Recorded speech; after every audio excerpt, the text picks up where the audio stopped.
Most comic book fans will tell you Batman has the greatest rogues gallery of any hero.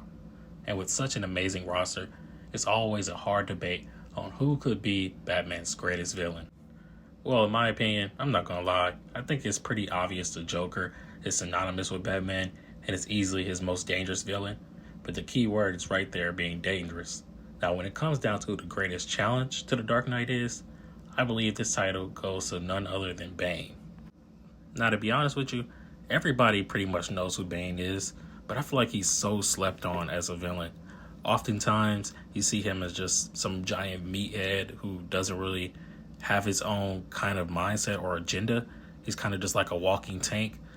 And then sometimes you do see him with a little bit more strategy to his game, kind of like in The Dark Knight Rises. But even then, it's rare that we ever get that perfect blend between mastermind and brute force. Now, whenever someone mentions Bane, the first thing that probably comes to mind is, of course, his venom toxin that makes him super strong, but also the fact that he's known as the man who broke the bat. So, of course, his strength does play a major part into who he is as a character. But again, I have to reiterate that Bane is one of the greatest minds within Batman's rogue gallery. I mean, he's one of the few that even knows Bruce Wayne's identity as Batman. Honestly, within recent years, I would say one of the best depictions we ever gotten of Bane has to be within the Arkham Origins video game. Some comics have displayed him very well, but he's always been a little bit hit or miss, so it's kind of sporadic with how they treat him.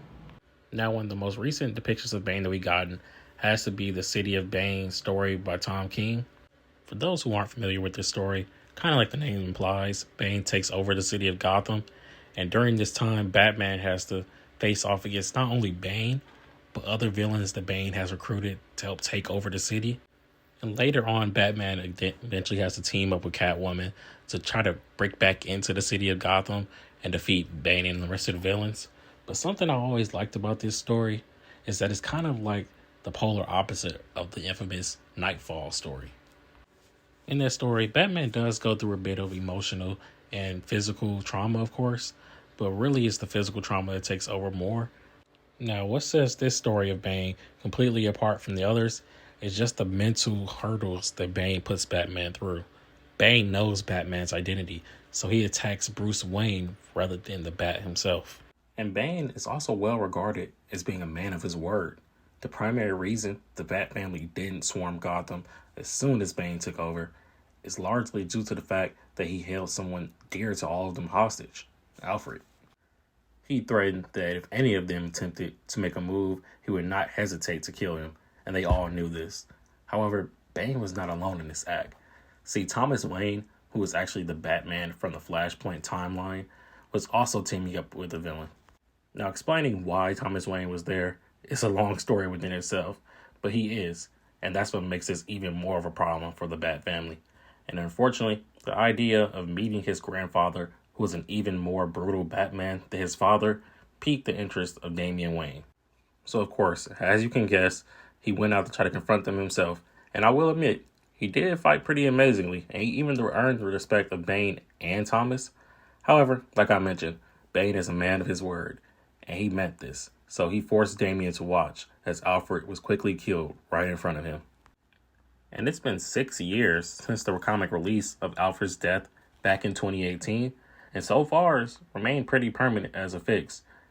I will admit, in later events, the death of Alfred hasn't really seemed to be that important in the story of Batman, other than what happens in Nightwing's solo series and a moment in Batman Failsafe.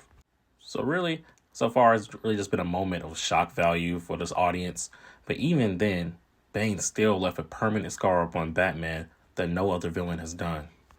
And the reason Bane has always been this hardcore and tactical is primarily due to his upbringing. Now, for those of you who aren't familiar, he was actually born and raised in the most brutal prison on the island of Santa Prisca. Now, this happened initially because his father was actually given the life sentence. However, because his father had an untimely death, the sentence was somehow given to this newborn son instead. A pretty unlucky situation to be in for Bane, but he unfortunately had to spend the majority of his life in the dark fighting for his life and his place within the prison. This was greatly depicted and shown within the Dark Knight Rises film, So if you haven't seen it, I recommend checking that out. But because of all the time that Bane had to spend there in this prison, he became an excellent combatant, even being able to learn exactly how someone fights just by seeing how they look. And this reason alone is actually how he learned about the identity of the Batman in the first place. Once Bane actually teamed up with Poison Ivy and he decided to sneak into a gala full of the richest people in Gotham. But while he was there, something caught its eye. See, Bane always knew that Batman himself had to be someone who was born and raised in Gotham, and he also knew that Batman had to have an incredible amount of wealth to be able to come up with the tricks and gadgets that he has. So as soon as he saw Bruce Wayne and studied his build, he instantly knew that that physique had to be that of the Batman. So when you think about how strong Bane is, the amount of intelligence he has, the commitment he has to his goals, and the fact that he knows the identity of the Batman, I mean, it's hard to deny how much of a threat he is not only to Batman, but Bruce Wayne himself. But of course, Batman is a character that's been around for almost 100 years at this point. So he has a bunch of infamous villains and a large rogues gallery. But out of that long list of villains, only one person is truly known as being able to not only break the bat, but the man of Bruce Wayne himself.